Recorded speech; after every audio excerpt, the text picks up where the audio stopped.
guys, how are you doing? My name is Eve Kemoro. Welcome to Life Cycles. As I always say, this is a place where we learn, encourage one another so that we can grow in our aspects of life.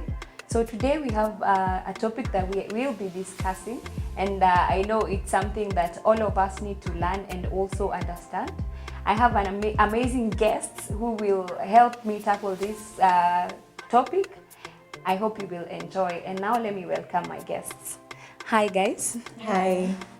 Please introduce yourselves, and you guys are looking so amazing. Thank you. I'm Sarah Dola. I'm an NLP life coach, and also I'm a master NLP practitioner. Basically, I'm a life coach, yes. Thank you, life coach. You're welcome here. Thank you. Hi, beautiful lady. Hi, my name is Martha Kisaka. Just like Sarah, I'm an NLP practitioner life coach, and I'm happy to be here. You're welcome. So today we're talking about forgiveness. I don't know how many times you have forgiven people and how many times you have withdraw from forgiving. And maybe we can start from, what do you understand by forgiveness? We can start from there. For me, forgiveness is healing yourself.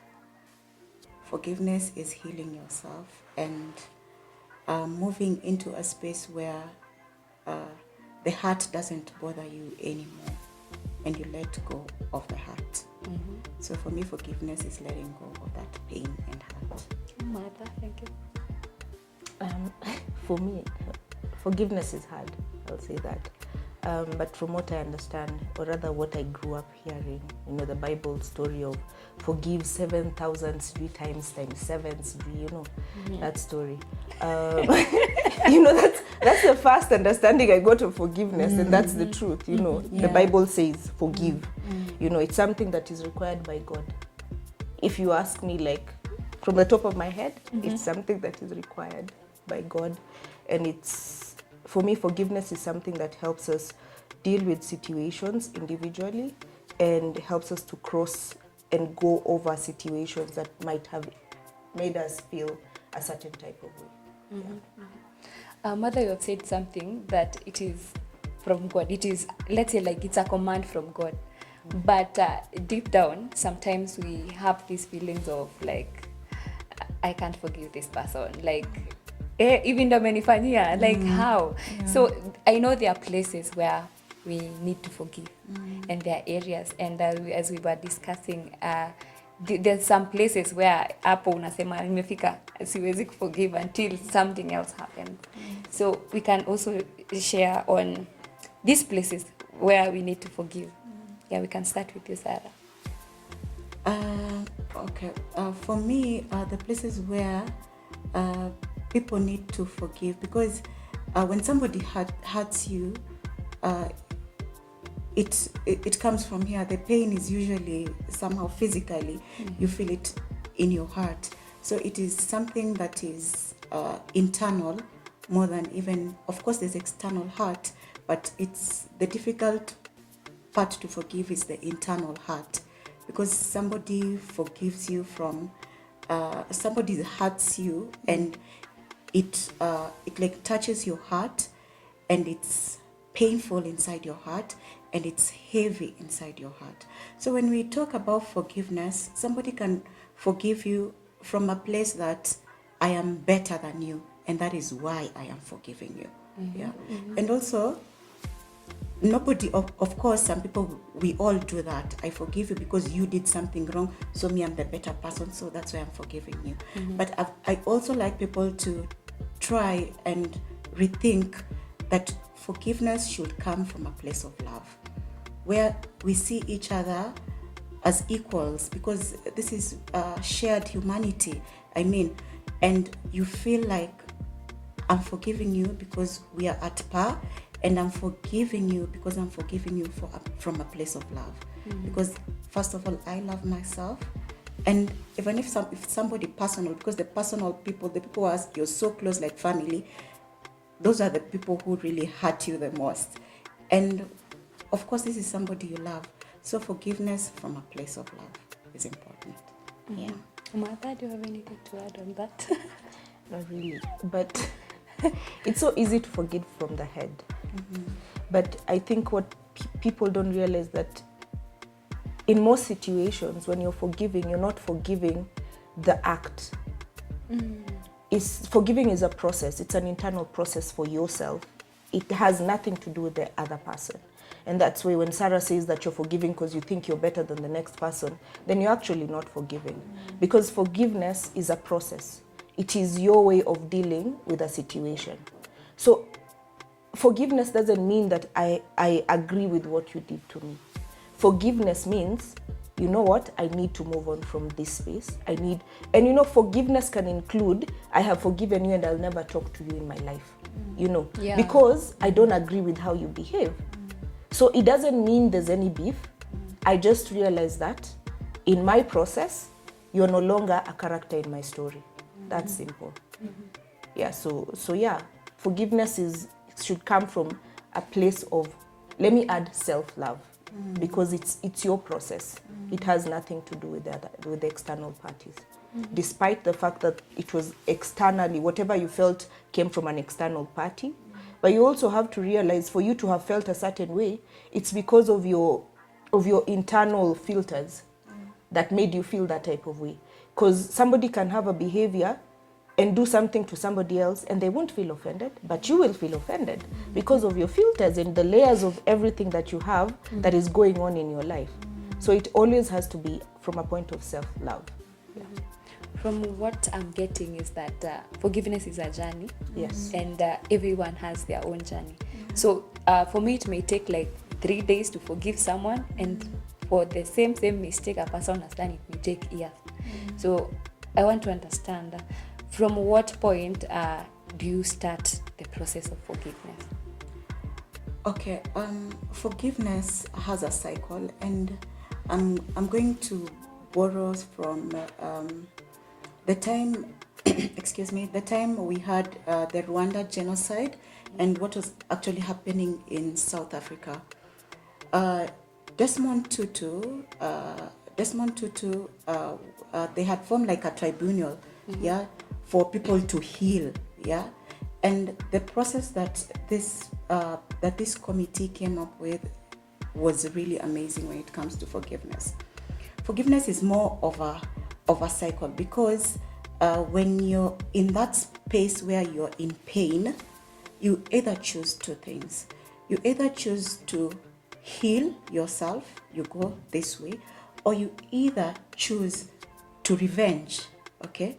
Because the moment you start holding into that hate and fueling the hate, you realize that you'll just be going round in circles, because you're fueling the hate, you're fueling the pain and everything. So from the point of you feeling that pain, you move to the point of where you want to heal, where you recognize and you accept that this has happened to me. You name the hurt, yeah, like I feel hurt. This is what I feel. This is the pain that I have. Then you just breathe in slowly and you choose now with the way you want to go for yourself, yeah. And I feel it goes like that, yeah. But if you choose to go this other side, yeah, of revenge and of pain, you'll realize that you're going round in circles. And I'll give an example, even in married relationships, any kind of relationship. When somebody hurts you so much, when you keep on fueling that particular thing, yeah, the negative thought, you'll just be going round in circles, and you'll realize that you've not moved to this side of you healing. Yeah. Mother? I think she's covered most of it, but I think if I was just to answer like a layman, when do you start the process? When you realize that it's taking too much of your mind space. When you're consistently thinking about that situation, then you know you need to move on. Because then you're not operating at your optimal. Because there's this thing that is sitting and it's taking space in your head. Because as much as it's from the head, the only way we understand communication is as much as it's from the heart, the only communication we tend to allow to take precedence is the head. So when it's sitting too much on your head and you're consistently thinking, yani Eva aliniongelesha hivyo, ni mimi aliongelesha hivyo, after every 2 minutes, you need to deal with it. So it different situations will require a different sort of approach. But then when you feel like it's eating too much of your space in your head, then that's the right time to do it. I think there are also extents to which, like, if you don't forgive, like, that's when you find that people are committing suicide, depressions. So there are some extents where you find that if I'm not forgiving, there are some consequences that are, maybe we can discuss a few of them, maybe to also help someone who is dealing with unforgiveness in their heart, because like if you don't forgive, this is the extent you will go in terms of your life and what you're doing, because utapata mtu ako hata kwa nyumba ameacha kazi and amejifungia, you know, those situations. Maybe you can start with your mother. So the way I look at it, initially I said forgiveness is about self. So even when we're talking about forgiveness, we have to understand we're not talking about external issues. And you find that people who sit and get into that depressed state usually is because they're not forgiving themselves for something. You'll find that somebody might have gone through something tragic like rape, but then you've been in this space and you're thinking it was your fault. You're not realizing that, you know, it was external, that somebody else did it. So you're carrying that weight. And you're not ready to forgive yourself because you've sold yourself this narrative that it was your fault. Maybe I shouldn't have dressed the way I dressed. You know, on that particular day, my mom told me not to go out, but I went out, you know. So you're not forgiving yourself because of a lot of expectation that you're carrying for external situations. So obviously depression is and we live in that space where, because we are mentally aware about a lot of things, we are now open to even mental illness, you know. Previously, our parents didn't even know like there was a mental illness. If you said somebody was mental ill, you would say mwenda wazimu, you know, the person whose mind is literally all over the place. But somebody like me would never come and say I have a mental illness, that I'm dealing with things that I do not know how to cope with. So I would say number one, definitely depression, and that's all in the head. And that's why I say forgiveness, heart, head. So, and it's self. So yeah, you just have to deal with it, because and as well, it's just like, there are some things you can, if my child talked to me badly, I don't know, I might not forgive her. I might forgive her, but I might not forgive her in the sense that I will consistently remind her, you know, ulinikosea, that time you talked to me badly. But I have forgiven to a certain level. I just haven't forgiven completely. So yes, there's extremes, and yeah, not so extremes that might come out of forgiveness. Yeah. Tara? Just the way Martha has said, forgiveness, first of all, is for you. First of all. People tend to think it's external, but first of all, it's for you. And just the way I was saying, like the forgiveness cycle, because I've written it down, when somebody chooses to heal, yeah, when you choose to heal from that point of pain, you choose to heal, first of all, you need to tell the story. You need to tell your story. You should be vulnerable enough to even confiding to a friend, opening up, or even journaling it down. Like, this is the story, yeah? This is what happened. This is what this person did to me. Then the second step, you name the hurt. You should be able to name the hurt. Like, every time you're feeling the hurt is coming, of course there are thoughts that are coming inside your head, yeah? Those thoughts of hurt and pain. Put it down. Write it down, yeah? Write it down. Write everything down. Then the next thing you do is you grant the forgiveness. Granting the forgiveness is just not I've forgiven you. Granting for the forgiveness is from a point of love for yourself, okay? Because you're in that particular process of slowly healing and healing. Then the next one, that the way Martha has said, there are this small forgiveness, kama mtoto amekukosea nini nini, then you keep on reminding, because you see that keep on reminding somebody, you hurt me, you've actually not let go. And if you realize it, it's gonna go just round in circles. So the final step is you decide to either renew that relationship or release that relationship. So I release this relationship and I'm telling you, I don't want anything to deal with you. Or I decide to renew this relationship. And both renewing and releasing this relationship is very important, because now you'll start working. I've decided, I've forgiven my boyfriend or my husband. Now I want to start to renew it. Renewing this relationship. What am I going to do to renew this relationship back? What is my effort there? I've decided to release, to let go of this person. What am I going to do? When I said I'm releasing this person, I'll remove his things in the house. You see, those are steps of you letting go. Yeah. So for me, that's what I can say. Wow.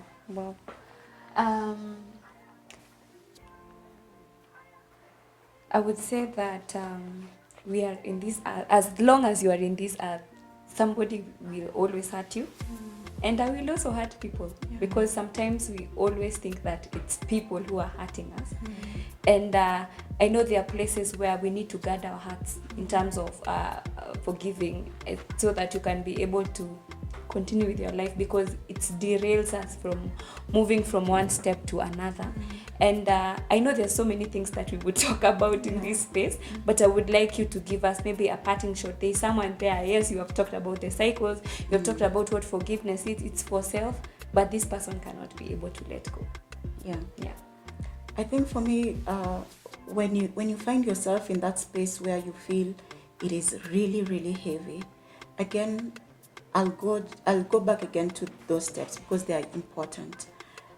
I need you to tell your own story. You tell your story. Telling your story, not necessarily sharing it with someone. Write it down. Journaling is really amazing. Write that story down. Write it down, because when you write it down, you're releasing it. It's coming out of you. For me, that's the first step you would take if you don't want to share it with someone. Yeah. Because I won't expect you to forgive somebody today or tomorrow. Forgiveness is a process. It can take years to forgive. It can take 3 or 4 days to forgive, because we are different in all our capacity. Yeah, and people should be able to accept that. Yeah. So I would say, tell your story, journal it down, share with a loved one. Yeah, and just see what comes up.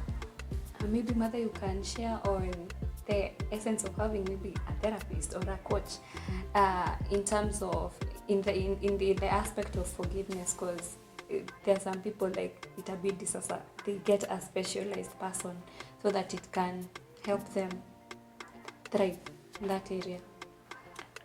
Personally, I think everybody should always have a coach. It doesn't matter if it's professional, if it's dealing with the emotional stuff, but I think everybody should always have a coach who's like calling them out in terms of where they want to be and how they deal with things.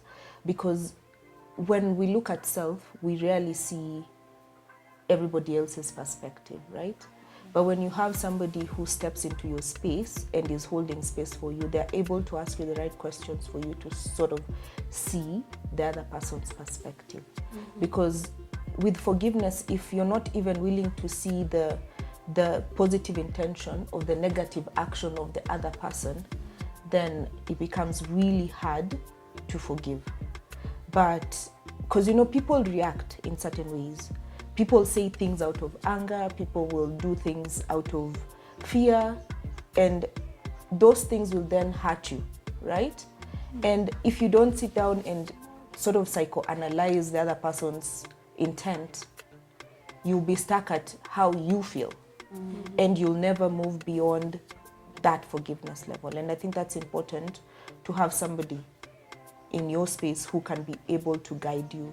Even if not guide you, hold space in that regard, listen to you, ask you questions that then will help you see the other person probably their intention. And it doesn't mean all intent is positive.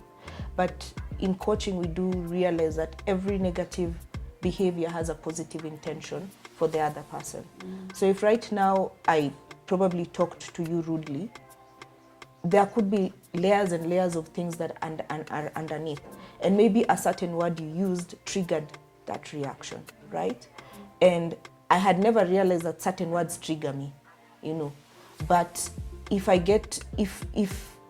now I get to that point where I'm realizing, actually, because it's all internal, right? Yeah. I'm realizing, actually, the thing is, I'm triggered by certain words. I'm triggered when you tell me I was apparently doing something, yet I clearly told you I was doing it. For me, apparently means it's a 50-50. I might have been doing, I might not be doing. So if you tell me, apparently you were in a meeting, excuse me, I was in a meeting. I told you I was in a meeting. You know, so I'm offended that I was told that, and I'm not willing to forgive because I'm thinking this guy doesn't trust me. But you see, his choice of words was a trigger. Yeah. He had a positive intention. You know, he might have been talking to, you know, there was an emergency, but apparently you were in a meeting. But the only thing I had was, apparently I was in a meeting. I didn't realize there was an emergency before that. You get? Yeah. So like having the right people, having the right friends around you, having the right way to cope, because not everybody will cope with people, with having somebody. And like Sarah said, scribble it down. Ask yourself the right questions that will help you realize that, oh, this situation, I was triggered because of ABCD. Yeah. So, okay, guys, thank you very much for that small sharing on forgiveness. I know there's much we can talk about, and maybe even our viewers, you can also just comment down below on what you know about forgiveness and what we should do. Maybe you can also share your experiences on forgiveness so that every one of us can be able to learn. We are work in progress. We are all learning. And I hope this has helped you in to some extent. And I know that you guys, we are going to become better people even as we try to understand the essence of forgiveness in our lives. So thank you very much for allowing us into your space. God bless you and have a lovely weekend. Thank you.